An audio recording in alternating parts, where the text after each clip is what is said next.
राधे राधे बच्चों, मैं हूं हृदय एससीजी इंस्टीट्यूट से। आज बेटा क्लास 12 का रे ऑप्टिक्स का आज हम बेटा मिरर फॉर्मूला समझने वाले हैं। पिक्चर कुछ यूं है, ध्यानपूर्वक देखना, बहुत इंपॉर्टेंट है, इसका डेरिवेशन जरूर आता है। तो क्या है, मैंने एक मिरर लिया हुआ है और मैंने क्या काम किया बेटा, एक ऑब्जेक्ट लिया जिसका नाम दिया बेटा ए बी। क्लियर हुई ये वाली बात? क्या नाम दिया बेटा, ए बी। हमें इमेज फॉर्मेशन करनी है। हमने 10th क्लास में बहुत अच्छे से इमेज फॉर्मेशन करी थी। तो अगर कोई लाइट रे जो है पैरेलल टू प्रिंसिपल एक्सिस है तो कहां से जाएगी मेरे प्यारे बच्चों? वो फोकस से जाएगी। तो एक लाइट रे बना दी हमने बेटा ये, लेकिन इमेज फॉर्मेशन के लिए हमें दो लाइट रे की जरूरत पड़ती ही पड़ती है। चलिए दूसरी हमने बनाई बेटा, ये मान लो हमारा सेंटर ऑफ कर्वेचर है, तो एक हमने सी से पास करवाई, जो कि सी से जब पास होती है तो रूल हमारा ये कहता है कि अगर कोई लाइट रे जो है सी से पास हो रही है तो बेटा वो सी से ही वापस हो जाती है। यस और नो? चलिए तो देखो बेटा, अब सारी चीजें लिख लेते हैं। As we know that F से लेके पी तक की जो डिस्टेंस होती है उसे हम फोकल लेंथ बोलते हैं बेटा। यू होती है हमारे पास क्या बेटा, ऑब्जेक्ट डिस्टेंस। तो जहां पर हमारा ऑब्जेक्ट रखा हुआ है, ऑब्जेक्ट हमारा यहां रखा हुआ है, तो पी तक की जो डिस्टेंस है यहां से वो क्या कहलाई जाएगी बेटा, यू कहलाई जाएगी। नाउ जहां पर हमारी इमेज बनी है, इमेज बनने की से लेके पी तक की जो डिस्टेंस है वो क्या कहलाई जाएगी, वी कहलाई जाएगी। क्लियर हो रही है बेटा? चलिए बेटा अब ध्यान से देखेंगे, ऑब्जेक्ट डिस्टेंस जो कि हमने बेटा कितनी मानी हुई है, ऑब्जेक्ट डिस्टेंस कितनी है, बीपी। और साइन कन्वेंशन के हिसाब से अगर मैं आपको बताना चाहूं तो ये बताना चाहूंगा मैं, जो बीपी है वो मिरर के सामने है, फ्रंट में है, तो वो क्या होगी, हमेशा नेगेटिव होगी।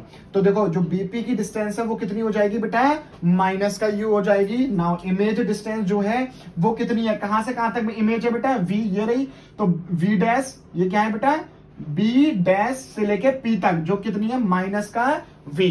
क्लियर हो रही है? Now focal length, focal length कितनी है बेटा आपके पास, एफ से लेकर पी तक की है, तो जो मैंने एफ मानी हुई है, लेकिन ये भी फ्रंट में है, तो ये भी क्या हो जाएगी बेटा, माइनस का एफ। बेटा पेज ना पलटे प्लीज, ठीक है, शांति का दाम दें।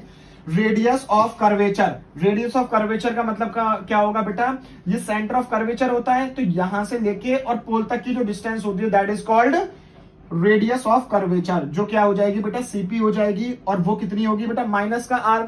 और हमने बेटा, हमें पता है एफ बराबर में क्या होता है, आर अपॉन में 2 होता है, तो आर बराबर में क्या हो जाएगा, 2f हो जाएगा, तो माइनस का आर। ठीक है, चलिए ये चीजें हमें पता चलने के बाद अब हमें क्या करना है बेटा, हमें जाना है बेटा ट्राइंगल में। तो हमने पहले जो ट्राइंगल लिया है वो लिया है बेटा A dash B dash C. देखेंगे ए डैश, देखो जहां पर हमारे पास इमेज बनी है तो ये वाला जो पोर्शन होगा, इमेज यहां पर बनी है तो ये होगा हमारे पास ए डैश और बी डैश और सी। तो जो मैंने यहां पर ये करा है, ये वाला जो डार्क किया हुआ है, ये ट्राइंगल जो है मैंने यहां पर कंसीडर करा हुआ है। दूसरा ट्राइंगल जो कंसीडर करूंगा मैं, ए बी सी, ये वाला ट्राइंगल कंसीडर करूंगा। ये वाली बात क्लियर हो रही है बेटा? जो डार्क है वो ट्राइंगल जो है मैंने कंसीडर करे हैं, और यहां पर देखो इन दोनों को सिमिलर कर दिया है। ये हमारा काम नहीं है, इनको सिमिलर प्रूव करना काम नहीं है हमारा, जो कि हम 9th और 10th में करते थे। आपको सीधे क्या करना है बेटा, A dash B dash upon में क्या हो जाएगा, ए बी हो जाएगा।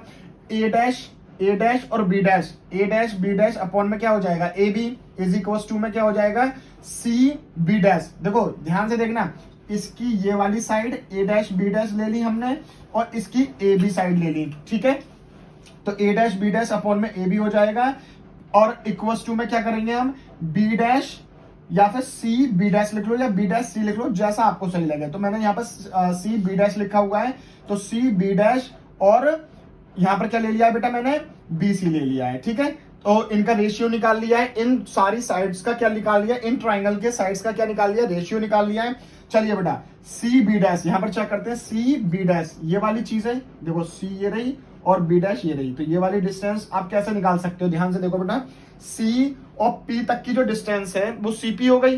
तो अगर मैं सीपी में से बी डैश पी माइनस कर दूं तो मेरे पास सी डैश बी डैश बचेगी या नहीं बचेगी? ठीक है, तो यही करा है मैंने, सीपी में से बी डैश पी माइनस कर दी है। अब मैं रीजन बताऊंगा क्यों किया है, अभी समझिए।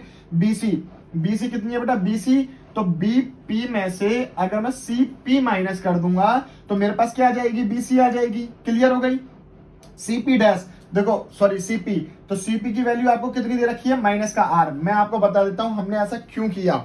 कि इसमें से इसे माइनस क्यों किया, क्योंकि हमें जो भी हमारे पास वैल्यूज हैं वो हमें इनकी टर्म में लेके आनी है, BP, B dash P, F P, CP, इनकी टर्म में लेके आनी है, क्योंकि इन्हीं की तो वैल्यू पता है हमें। तो हम क्या करेंगे, सीपी माइनस में बी डैश पी और बीपी माइनस में सीपी आ गया आपके पास, आपको पता चल गया कैसे आया है।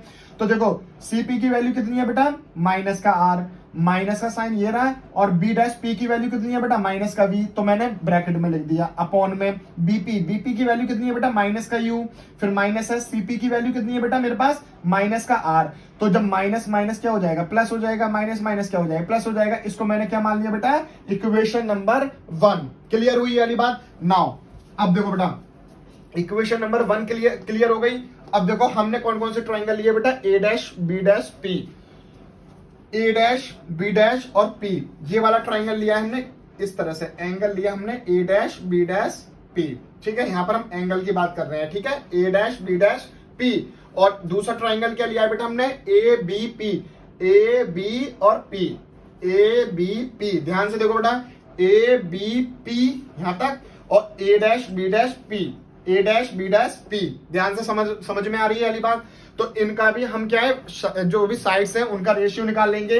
तो ए डैश बी डैश अपॉन में ए बी हो जाएगा, और बी डैश पी अपॉन में बी पी। क्लियर हो रही है वाली बात। अब देखो बी डैश पी की वैल्यू कितनी दे रखी है, बी डैश पी की वैल्यू कितनी दे रखी है, माइनस का वी, और बीपी की वैल्यू कितनी दे रखी है बेटा, माइनस का यू। बेटा 2 मिनट बाद बात करेंगे प्लीज, ठीक है। तो माइनस से माइनस कैंसिल हो गया, तो v अपॉन में u आ गया, ये डाल दी हमने सेकंड इक्वेशन। अब जरा ध्यान से देख रहे होगे आप लोग, a dash B dash upon में ए बी, और मैंने यहां पर जो है इस तरह से लाइन खींची हुई है, a dash B dash upon में ए बी, ये दोनों इक्वल हैं, तो इनकी जो वैल्यूज हैं वो भी इक्वल हो जाएंगी। तो फ्रॉम इक्वेशन नंबर 1 एंड 2 क्या हो जाएगा, देखो इसकी वैल्यू कितनी आई है, v अपॉन में u, v अपॉन में u, और इसकी वैल्यू क्या आई है बेटा, माइनस का r प्लस में v माइनस का u प्लस में r। क्लियर हो रही है। क्रॉस मल्टीप्लाई कर दी मैंने, तो v माइनस में u करेंगे तो माइनस का u भी हो जाएगा, प्लस में v r हो जाएगा, इज इक्वल टू में इसकी मल्टीप्लाई इससे करूंगा तो माइनस r u हो जाएगा, इसकी मल्टीप्लाई इससे करूंगा तो u v हो जाएगा। क्लियर हो रही है, ठीक है। अब देखो जरा ध्यान से देखना, जो v r है वो मैंने एज इट इज रहने दिया, ये माइनस का आर यू है, इसको इधर लेके आ गया मैं, और इसको ये माइनस का है उधर जाके प्लस का हो जाएगा। तो यू भी देखो, यू भी ये रहा और यू भी ये रहा, ये प्लस का है, जब ये माइनस का था उधर जाके क्या हो जाएगा, 2u भी हो जाएगा, ठीक है। तो यहाँ पर क्या बच रहा है आपके पास, वी आर प्लस में आर यू बराबर में क्या हो गया, 2u भी हो गया। क्लियर है। अब इस पूरी इक्वेशन को हम लोग क्या करेंगे बेटा, यू वी आर से डिवाइड कर देंगे। अब जरा ध्यान से देखना, आपके पास क्या लिखा है बेटा, वी आर अपॉन में यू वी आर से जब डिवाइड करोगे, इसको क्या करोगे, यू वी आर से डिवाइड करो, चलो करो, आर से आर कैंसिल, वी से वी कैंसिल, तो क्या बचेगा आपके पास, सिर्फ और सिर्फ बेटा 1 अपॉन में यू। इसी प्रकार जब आप आर यू लिखा हुआ है, तो आर यू को जब यहां पर वी था ना, क्या था बेटा, वी आर था ना, हाँ वी आर, और जब इसको आप करोगे यू वी आर से डिवाइड किया तो क्या आ गया, हाँ ठीक है।